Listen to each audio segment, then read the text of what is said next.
Hello friends, welcome to the learning platform Claim IAS. So after completion of Plato, today we are back with Aristotle. So before we start, let us have a look towards learning outcomes. What are we going to study in this today's topic?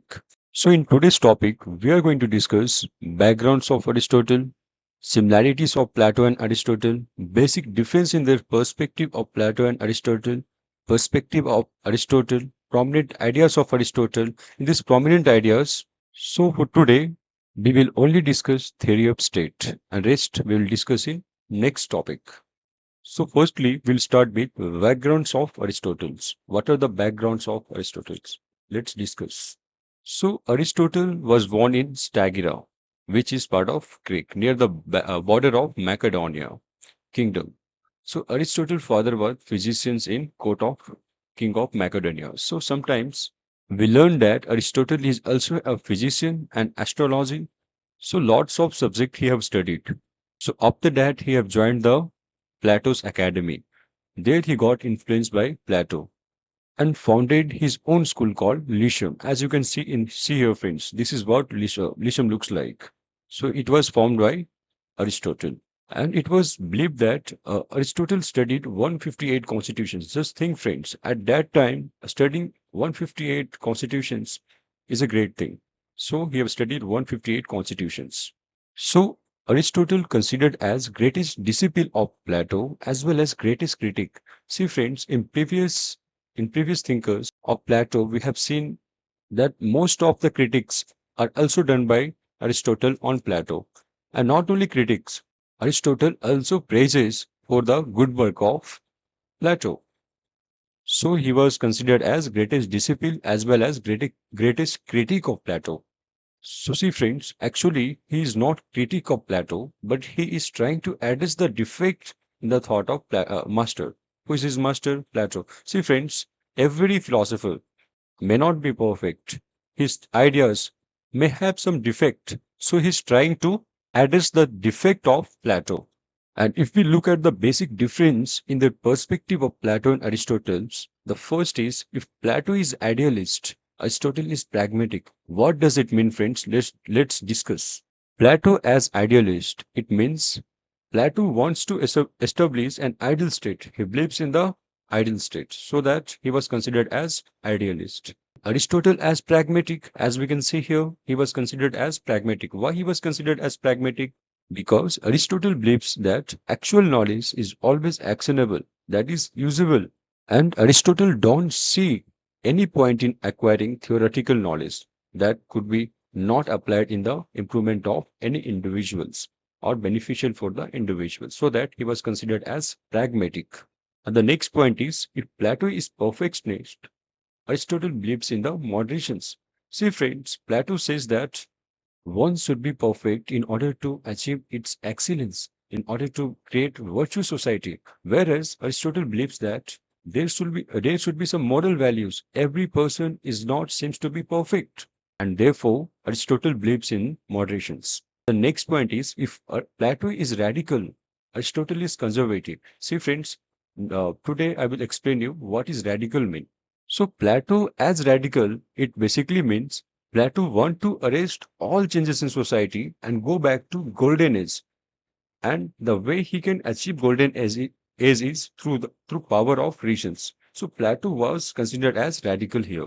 Why? Because he wants to bring the glory of Athens back. That's the reason he was considered as radical, whereas Aristotle is conservative. And the next point is if Plato believes in ultimate knowledge, Aristotle believes in common sense. See, friends, Plato says here one should have ultimate knowledge in order to rule, in order to make decisions, so that people bring peace in the society, brings harmony in the society in order to achieve the excellence. Whereas Aristotle believes in common sense, that one should have a basic common sense in order to be the individual, in order to be the common people. But according to Aristotle, rulers need not to be wise in the world of ideas. Rather, he should be worldly wise. See, friends, basically this statement means the ruler class in whose regions are prominent, he is suitable to be the ruler class. So once the ruler class is made, he should be worldly wise, means he should be aware of each and everything. Why? Because he is going to ultimate rule the society. So he should have worldly ideas. Why? Because his single decisions may have impact on millions of people living in the society. So that he should have worldly knowledge or worldly wise. So if we look at similarities of Plato and Aristotle, both belongs to Socratic traditions and critique of sophist traditions. So what actually Socratic tradition mean, friends? So it means Socratic traditions believes that state is prior to man, and sophist traditions believes that man is prior to state. So you can find the difference here. So Aristotle and Plato are critique of sophist traditions. Why? Because both Aristotle and Plato believes that state is prior to man. So that's the reason both of them are critique of sophist traditions, and both give primacy to state over individual. Both says that state is prior to man. It means state is always above the individual. Both believes in natural inequality in order to sustain. Both believes that nature has made both slave as well as a ruler. Why? Because nature demands that. Why? Because the ruler class has to take decisions, and for the implementations there should be someone, and for the working class there should be someone. So that's the reason both believes in the natural inequality, that distribution of society on the basis of element of soul. As we have discussed previously, that what is element of soul, friends? As we know that in whom's reasons are prominent, there should to be the rulers, and in whom emotions or courage is prominent are should to be the soldier class, and in whom appetite is prominent are should to be the producing class. So here, on the basis of that, there was an inequality among the classes. So that's the reason both believes in the natural inequality, and that is what here mean. And both equate poverty with ignorance. See, friends, as we know in the Athens, people were ignorant what is happening among the ruling class. No one was aware of that. And the politicians of Athens were corrupt. And that corrupt lead to the poverty. Why? Because if the monies are going in the hands of people and not for the welfare of the people, ultimately people has to face the poverty. And that is what happens in Athens. So that's the reasons Plato believes in both poverty with ignorance. And if we look at the perspective of Aristotle, let us understand what was the perspective of Aristotle here. It is more important for the ruler to be worldly wise rather than wise in the world of ideas. As I have discussed, friend, no need to discuss once again. Everything is discovered in this world of nature. There is no need to discover. Here it means whatever is there in this world are self-sufficient for an individual survival. Therefore, there is no need to discover anything in order to exist. Everything we have is enough for the existence of or the survival of individual. And the third point is understand world of nature.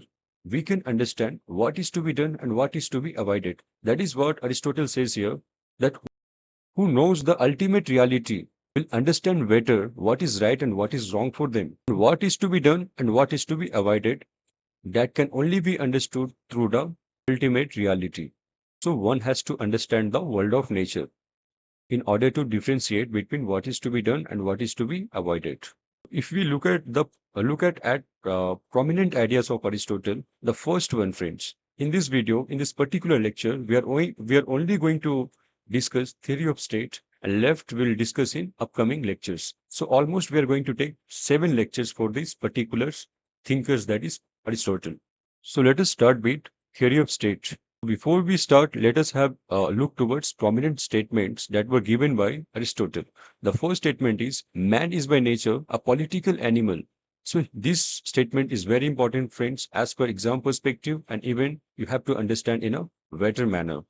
So here in the first statement, that is, man is by nature a political animal. So here Plato's tried to show that man is by nature a political animal, which means nature has not made man in such a manner that he can live without state. That is what he says here.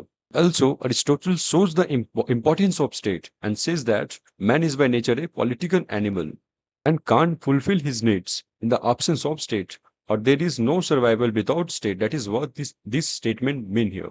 So the first one is clear for us, and the second one is he tries to show that man is by nature a political animal, which means nature has not made man in such a way that he can't live without state. That is also clear.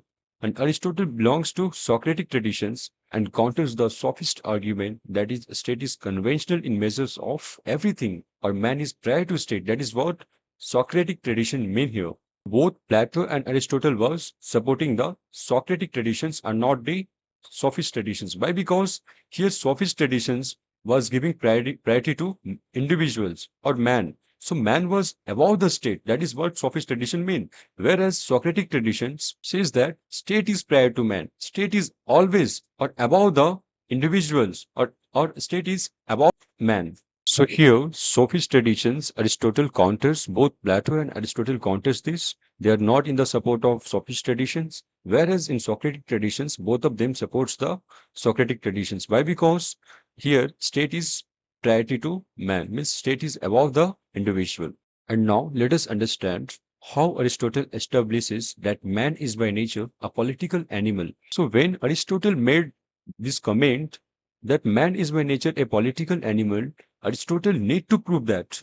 And how man is by nature a political animal? So Aristotle proved this on the basis of three arguments. What are those arguments? Let us understand, friends. The first argument is on the basis of analysis of needs of man. So in the first statement, he says that nature has not made man self-sufficient even to fulfill his basic biological needs. Hence, the first association in family can't fulfill some of the needs, but not he can only fulfill some needs, but not all the needs. Hence, man is from the village, and the village can fulfill some needs, but not all the needs. Hence, man has created state. So you can find here, friends, state is the above among the all associations. So if I explain these particular statements, so he says that nature has not made man self-sufficient even to fulfill basic need. So the first associations was family, but family cannot fulfill everything, sir. For example, family cannot give you facilities like protections.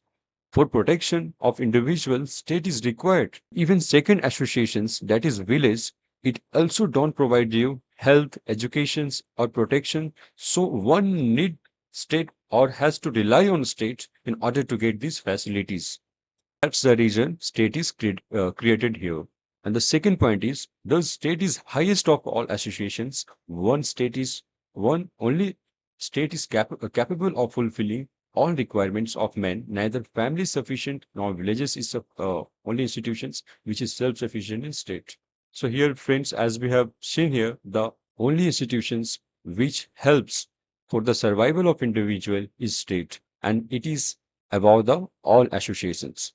And it is considered that state is precondition for good life. How it is precondition for good life? Let us understand, friends. Here he says, as man cannot fulfill life without state, in other words, state comes into existence for the sake of life and continues for the sake of good life. Thus, on the basis of needs, man, Aristotle says, state as natural institutions and man is a political institutions. On the what basis he comments, let's understand. Aristotle says that state came into existence for the good life of an individuals. A state keeps in mind during policies that that he makes for the individual, and he ensures that it should be sake of good life of an individual. So on the needs of man, Aristotle says state as a natural institutions and man as a political animals. So if you see in the other words, one who can live without state can be either beast or god. He cannot be man. It means one should possess superman qualities. One should have these superman qualities in order to say that he can live without state, or either he should be beast or god in order to stay without state. That is what he says here. And the second argument was on the basis of logic. Here Aristotle says, though historically man came before state, but logically state comes before man. What does it mean, friends? Let's understand. Though man came first, the life of man was not worth calling human life until and unless man has not formed the state. See, friends, for example, we have planned to take you to an empty island and you are almost 100 peoples. So you are all 100 peoples here, and we have planned to take you to the island, right? So in islands, there was a few food for your existence where there is no state, no police, nothing. means there is no existence of state. So there in the islands, you can survive for a 10 days, a 20 days, a month, but it becomes difficult to stay for a year, right? If you try to stay for a year, there is high probability that you may kill each other for their existence. Why? Because there will be no availability of food. And from this, we have learned that for the long existence, we need state for the survival. As we can understand here from this example, that for a long period, as we have seen, there was a chaos here. Means there was instability. People, they began to kill each other for their existence. So in order to avoid this chaos, we need state for the survival. That is what one has to understand the importance of state here. And the third argument was teleological argument. What was it? It was nature has made man in such a manner that he cannot avoid state. See, friends, one can never avoid state. Why? Because if they avoid, there will be chaos in the society, there will be instability in the society. One cannot achieve excellence in the society. So therefore, one needs state for their survival, and they cannot avoid the state here. That is what Plato's argument was on teleological basis. And the next is state is highest of all associations. There is no associations above the state. State is highest of all associations. That is what here it means. It is highest of all associations. Only state is capable of fulfilling all the requirements of man. See, friends, as we have understood that how states plays a vital role in the existence of the society or for the existence of the society. And as I have discussed here, there was two political traditions. One was Sophist and second one is Socratic. As we have known that state is artificial here, man is prior to state. In the Socratics, there was state is prior to individual or state is prior to man. Who was Socratic traditions? Who was following Socratic traditions? First was Socrates. Next, Plato was student of Socrates. And the third, Aristotle was student of Plato. And here, Alexander was student of Aristotle. So that is what Socratic tradition mean here. They are the follower of Socratic traditions. And if we look to the formations of associations, the first associations came into existence was man, and the second was family, third village, and the last institutions, which is above all the associations, was state here. That is self-sufficient entity. We also call it as self-sufficient entity. Why? Because it has the capability to fulfill the needs of all the associations. So that's the reason it is known as self-sufficiency entity. And from these arguments, we understand that state is family. It is a part of individuals. No one can say that state is not the member of family. Why? Because state plays a vital role in the existence of all its associations. And the second one is philosopher king is the head of the family. In this all, who is the head? Philosopher king is the head. Why? Because reasons are prominent here. Philosopher kings are capable enough in order to take the decisions for the rest of people living in this family. So that's the reason philosopher king is the head of this family. And the third one is citizens should have unquestionable obedience towards state. What does it means? It means it is foolish to question the obedience of state. Why? Because whatever decisions state takes, it takes on the welfare of the individuals. State always keeps in their mind that whatever decisions that state is taking, that should be sake of the individuals, that should be goodness of the individuals. And the next one is neither family is sufficient nor villages. The only institutions which is sufficient is state. So here state is above the all institutions for their survival. And the next one is it also suggests that state deserves the highest say in man obligations in his life. This is because state is precondition for good life. Hence, man can't fulfill life without state. As I have discussed before, that state is the only institution to fulfill the needs of rest of the associations, such as family or the villages. Got it? So that's the reason state deserves the highest say in man's obligations. And the next one is it also suggests that state is ultimate institutions. There is no institutions of any significance beyond the state. So Here, state is the only institutions or the ultimate institutions. And here, state comes into existence for the sake of life and continues for the sake of good life.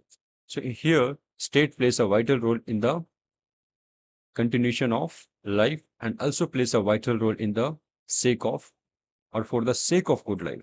So here, if we look at Aristotle principle of family cannot become principle of state. What does it mean? See friends, first of all, both family and state. If you see here, both family as well as state are first of all they are associations. So here, state is highest of all, including family. So principle of family cannot become principle of state. And the first point is state is natural. State is prior to man. Means the formation of state is quite natural, or the existence of state is quite natural. State is above the human, or the state is above the individuals. Why? Because state take cares of the individuals. It take cares of the individual needs. That's the reason state is prior to man. And the second point is origin of state. Only in the needs and requirements of man. Why? Because if you look here, when it comes to existence, when it comes to the needs of individuals, states plays a vital role there. States provides each and everything, such as health, educations.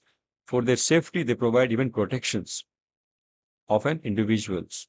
And the third one is only state is capable of fulfilling all the needs of man. So here, the only associations which is capable of fulfilling all the needs is state here, right? And the next one is man is social animal. When state is absent, man becomes worst animals. Just I have given you the example of island friends. There you can find what has happened when there was no state. There was chaos, there was instability. People, they began to kill each other for their existence. So that is what happened. Ultimately, humans becomes worst animals in the absence of state. That is what this statement means. And the next statement is state should be self-sufficient, capable of fulfilling all the needs of man.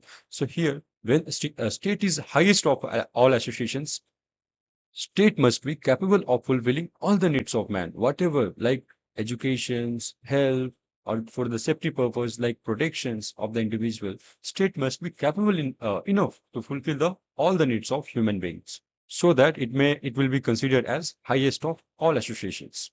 So here we complete introduction part and theory of state. So stay continued, and the next topic will be on the theory of citizenship. So thank you, friends.